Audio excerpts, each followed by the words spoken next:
It's great to welcome to the program today Nancy Isenberg, who's the author of the New York Times bestseller White Trash. Her new book, co-authored with Andrew Burstein, is The Problem of Democracy, and it will be reviewed in the New York Times Sunday Book Review this coming weekend.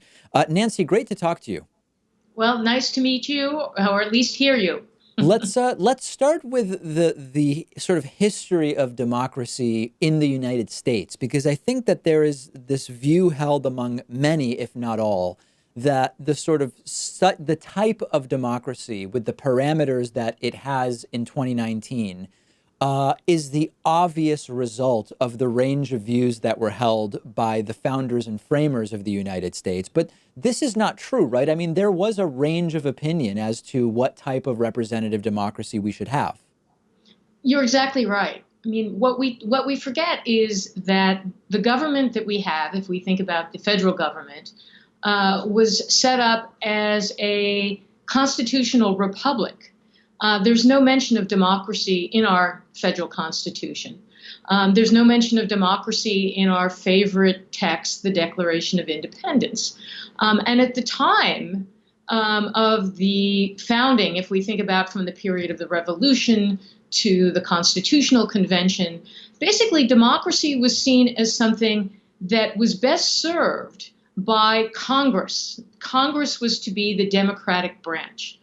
And when we talk about a range of opinions, there were still people who were deeply concerned about democracy. Democracy was associated with the period of the classics. And as John Adams said, later he basically would refer to how there was never a democracy that did not commit suicide. They were aware that democracies, pure democracies, which we don't even have a pure democracy today, were historically seen as unstable governments. I think it's important before we go any further, because I know that there will be people in my audience who will immediately think of this. There are ways in which pointing out that we have a constitutional republic is sometimes used in 2019 or 2018 to justify voter suppression, when there are people today who are understandably concerned about some of the voter suppression tactics and the influence they have on democracy, the term used colloquially. You will see some of the supporters of those tactics say, why are you talking about democracy? We have a constitutional republic. And I would like, now that you're here, to tell us why it is really important to understand that when people say that, they don't mean that if we have an election, it's okay not to let people vote or not to count people's votes, that we are talking about a structure of government, and it is a much higher level conversation.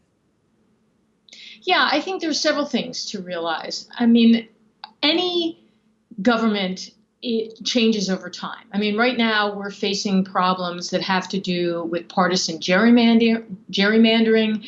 We have problems of too much money in campaigns, the idea of the donor class, which is something that the founders never supported.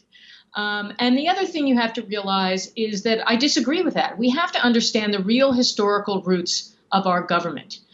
Because there has always been voter suppression. I wrote about this in the context of White Trash, that during the period of poll taxes, which were not considered unconstitutional until like 1966, essentially there have always been efforts to suppress the vote. Think about the fact that women were not allowed to vote until 1920.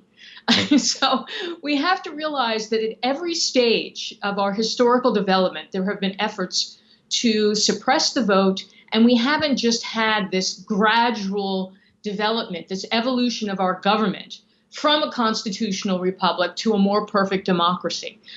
Democracies have problems rooted in the rise of parties, which is something else that the founders did not include in the Constitution. They should have anticipated parties because they existed in Great Britain, but they didn't realize how much party development would lead to these kinds of abuses like voter suppression. My point of mentioning that it's a constitutional republic is to understand the actual structure and institution that we still live in today, and to understand what are the powers of the different branches of government. And for John Adams, the key was that you needed institutions to check the abuses, the inevitable abuses that all human beings are prone to. He was very aware that people are prone to abuses that come from ambition, which come from vanity. This is why his major concern of any kind of elective form of government, and this was true for even governments that we think of as completely different from ours. Even in monarchies, for example, he talked about how the people are often reduced to spectators.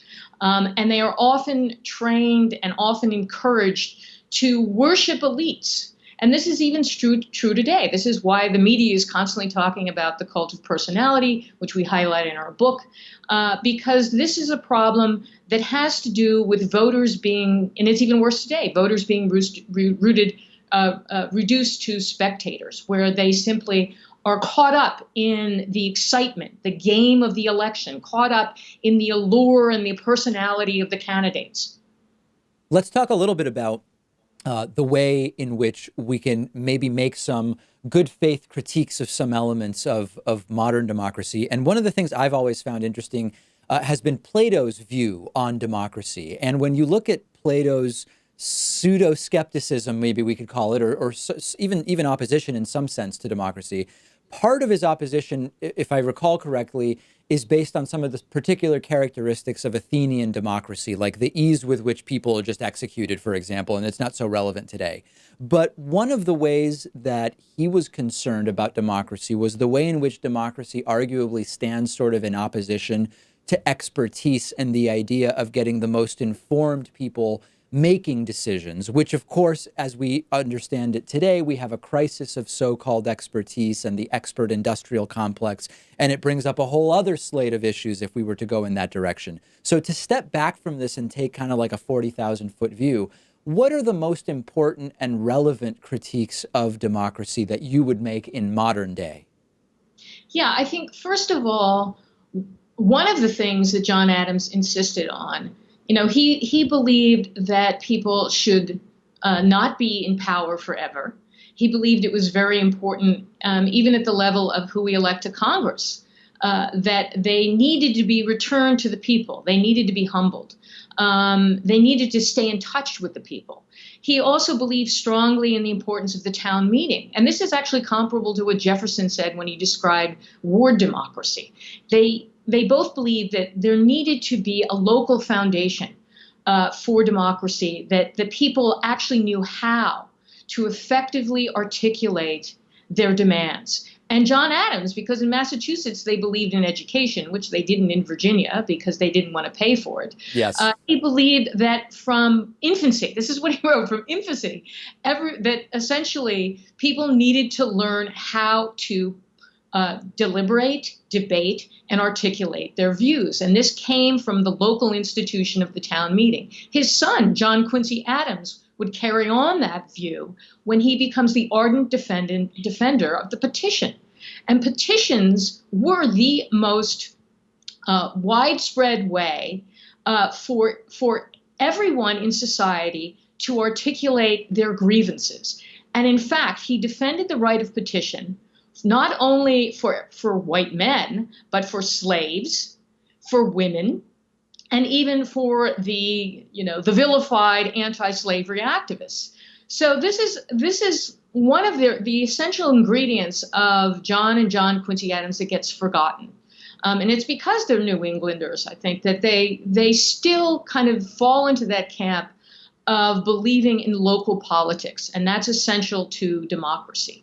The other issue that I think is relevant today is the one that I was getting to, is that, as we know, we have seen our executive branch become more powerful. This really begins in Eisenhower's era. This is where the right of executive privilege was first invented. We also see the increasing power of the executive in foreign policy.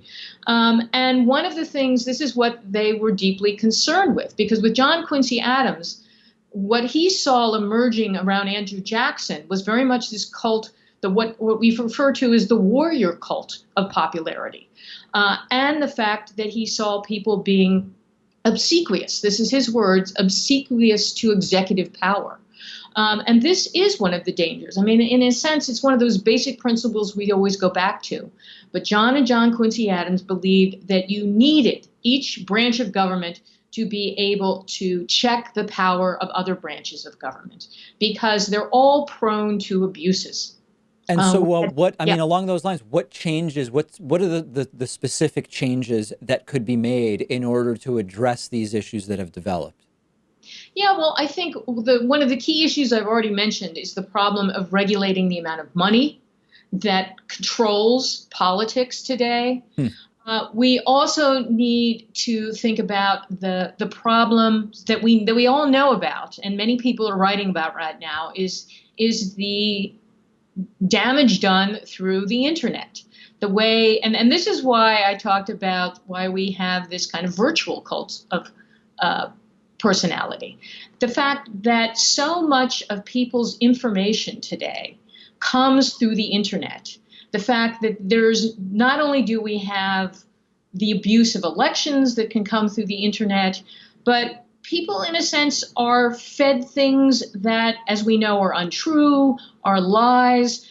This is what John Adams referred to as quackery. And I think this is the problem. And this gets back to your point that, yes, we need an educated citizenry, but not just educated in a sense that it's only the college elites or the professional elites have to control government. It gets back to this idea of making sure that people through the town meeting can make their representatives accountable. You remember when several politicians actually had town meetings who had never had them before, and they suddenly had to answer questions that the media weren't asking them. Yeah. And I think this is one of the issues we have to find a way to address. Briefly, what is the degree to which the sort of celebrity worship type culture that we have today, and that in great part is at least partially responsible for Donald Trump becoming president of the United States, how much of an issue was that in the time of the Adamses and earlier times in the United States sort of political infrastructure? Yeah, I know we can sort of clearly identify Donald Trump's rise through his role in reality TV, but it's not new. Essentially, this is one of the things we highlight. I mean, the first time that John Adams sees the cult of personality take shape is when he is in France and watching Benjamin Franklin turned into the first American rock star. He was adored by the French people, and he played the role. He was always on a stage. And he used that as part of his, diplomatic gamesmanship.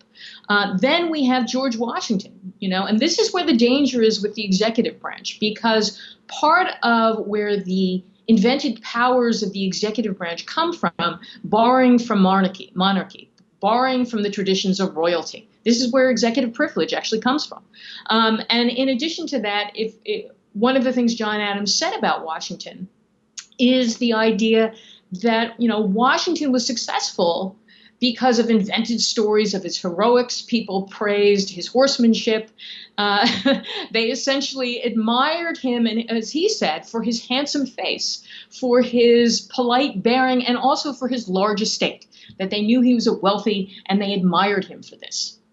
So nothing new there, in a sense. No, nothing new. And then when we get to John Quincy Adams' critique of Andrew Jackson, is that Jackson's identity, he's the first to have a campaign biography that doesn't highlight his statesmanship, because that's not where he had really any experience whatsoever at all. But they turned him into the hero. They turned him into this figure. And even though people knew about Jackson, they knew he was imperious.